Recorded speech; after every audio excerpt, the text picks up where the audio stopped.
Hiya, my name's Simon Duffy. I'm very happy to be asked to do this by Clio. I'm in Sheffield. I run a think tank in Sheffield called the Centre for Welfare Reform, which I know sounds really weird because we think of welfare reform as this horrible right-wing idea, which is what it has turned out to be. But I thought I was being clever a few years ago by trying to sneak radical left-wing ideas under a right-wing sounding name. I don't think that really worked, but anyway. So I run this think tank, and I'm also part of UBI Lab Sheffield, which you might have heard of, and we've been working on generating support for basic income in Sheffield, and we're lucky enough to influence John McDonnell's decision to propose that Sheffield be a pilot site for basic income, which is very exciting. Cleo asked me to reflect a bit on some of the work that I've been doing around citizenship and basic income. And I thought I could probably best do that by just saying a little bit about the story I've been on, the journey I've been on.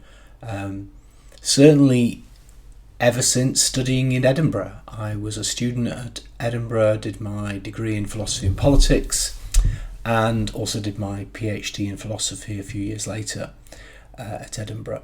So it's a city I love. I got married there, my son was born there, I lived there for many years, but now I'm back down where I belong in England. For me, intellectually, as an abstract level, the attraction of basic income came out of studying social justice theory. So people like John Rawls, that you might be familiar with, who had kind of elaborate theories which suggested that we should try and do best by the people who are poorest, which makes an awful lot of sense to me. But it seemed to me his particular approach to how we should do that wasn't ideal, and that the idea of actually making sure that the floor for income was as high as it could be was the logical kind of next step for that kind of approach. So at an intellectual level, I like the idea a lot. But then I started working in the real world. I got a job working with people with disabilities, helping people leave institutions. This is in the early 1990s. I'd had to move down to London to get a job. Familiar story, I know. And in the process, what I discovered is a lot of people with disabilities were also struggling with the way that the benefit system was designed. It seemed to, on the one hand, provide some benefits, but on the other hand, make it much harder for people to get a job, keep their home, really live a life of freedom and equality. And so that was also, for me, one of the things that has always attracted me to basic income. I think I presented recently to a group of people with intellectual disabilities in Vilnius about the idea of basic income plus that I and Jim Elder-Woodward have been trying to develop, and I was one of the most enthusiastic audiences I've had because people could relate exactly to why basic income might liberate them from lots of very unfortunate features of the current system. I was also lucky enough to be in the mid-90s a Harkness Fellow, and I went to the USA, and I had the opportunity to study the Holocaust. And again, people don't often know that the Holocaust, as it impacted on Jewish people, on gypsies, on homosexuals, was actually subsequent to the Holocaust for people with disabilities. The first 100,000 people to be killed were people with disabilities, and the gas chambers that were used to kill them were actually packed up and sent into Poland to establish the first death camps, extermination camps. If you really examine what led in the 1920s and 1930s to the fears and the eugenic panic and the kind of things that Hitler was able to feed on, then economic insecurity turns out to be one of the most fundamental reasons that people will do kind of almost anything if led by the nose. And so that gave me a further reason to think that one of the things that we as a society should be trying to do and establish as a kind of baseline for any decent society is make sure that everybody's basic needs are met and that we guarantee that to each other.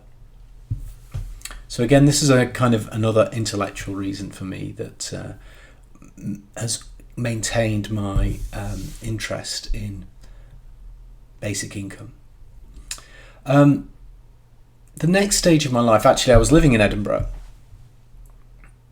but I was working in Glasgow, which was again a little bit crazy, but just the way that my life worked out at that point. And I'd been given the chance to set up an organisation to help people get out of an institution called Lennox Castle Hospital, which was, I think, at the time the biggest institution. It sat in the hills just north of Glasgow, and it was one of the places that sucked up particularly people with learning disabilities and some other disabilities, to the kind of rather remote part of Scotland, far away from their family, far away from their friends, in this kind of very weird environment. And so for several years I helped people come back and establish themselves and find homes and establish themselves as citizens. And through that process we learned a lot about what that took. So I started to formulate a way of thinking about what we were doing, which became known as the Keys to Citizenship. And there were kind of 7 elements to how we thought about citizenship. And these are kind of interconnected, but interdependent, but kind of logically distinct elements that construct the way in which people are citizens, in the sense that these are the ways in which people are seen as equals, are seen as worthy of respect. And the first of those keys is to have a life of meaning. You need to be doing something that you value in your own way.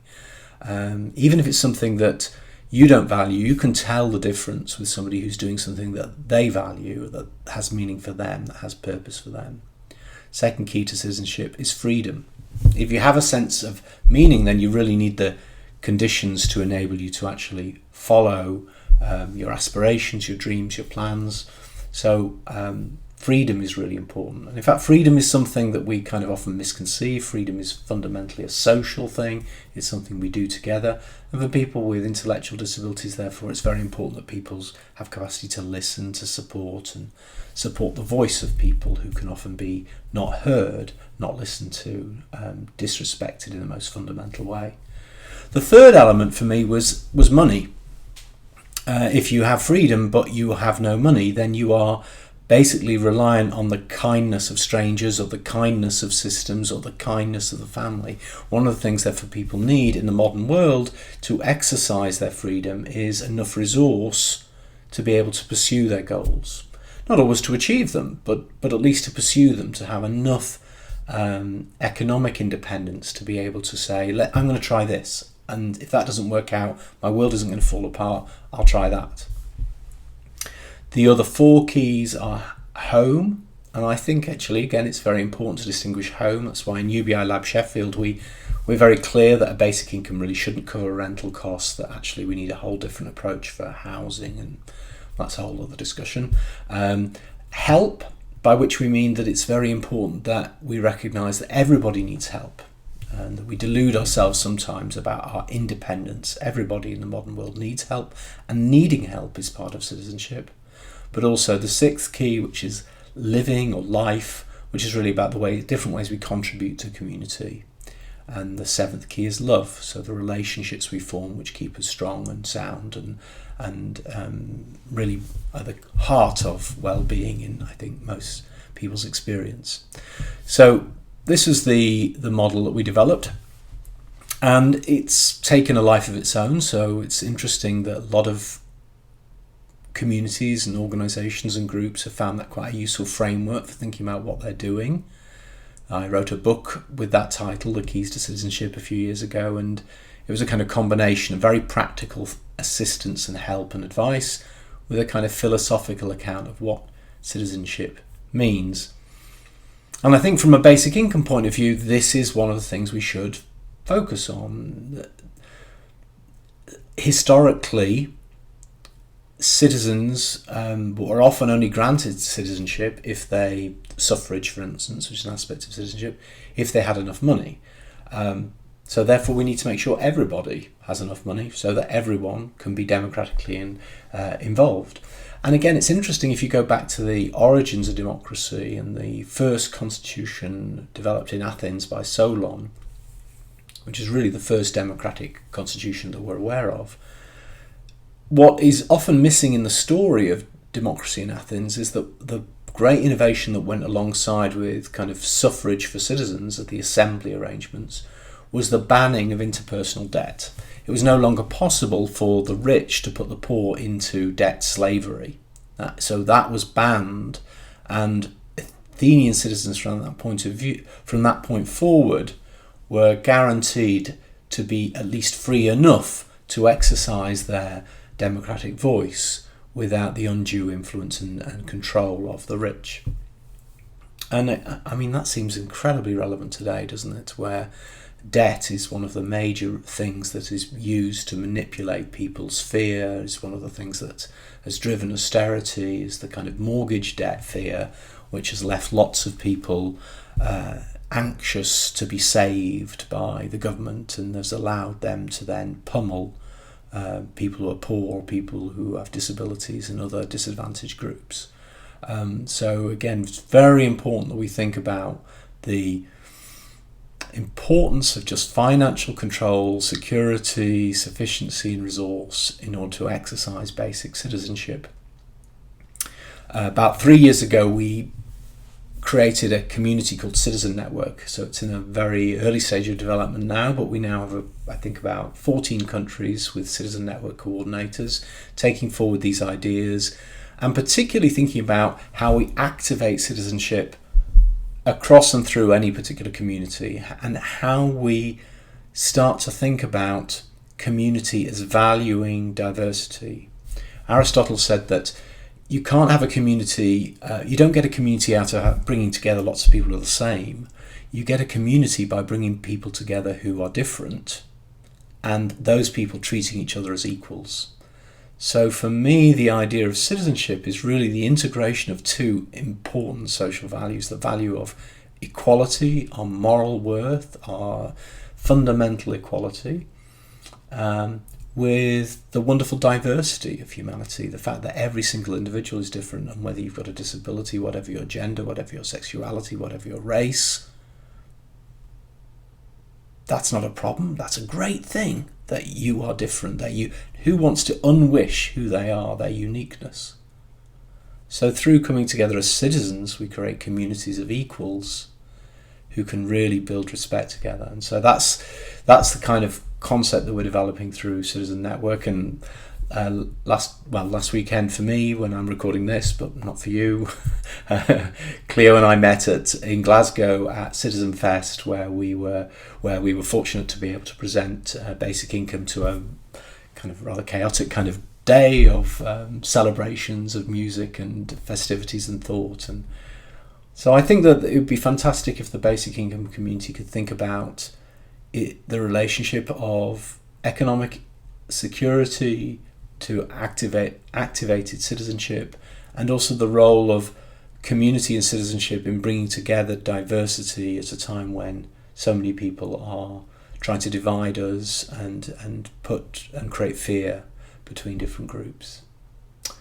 So thanks a lot to Cleo for asking me to do this. It's a real honour, and lovely to feel that I'm kind of virtually present in one of the most brilliant cities in the world, Edinburgh. But bye-bye from Sheffield.